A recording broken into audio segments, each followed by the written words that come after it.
प्रचार के लिए आज आप मैं सपोर्ट करने के लिए आया हूँ बीजेपी पार्टी को और लोगों को ये बोलने के लिए कि काउंसिल इलेक्शन में रीजनल पार्टी को जिंदा रहना चाहिए, क्योंकि ये पूरा काउंसिल ही बना था एक रीजनल सेंटिमेंट को बरकरार रखने।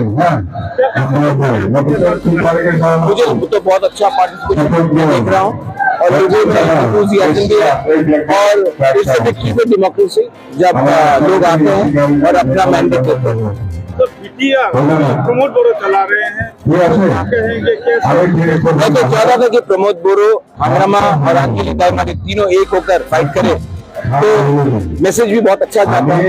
अनफॉर्चुनेटली नहीं हुआ, लेकिन जो भी है मैं नहीं चाहता हूँ कि बाहर के पार्टी बीटीआर को चलाए। बीजेपी का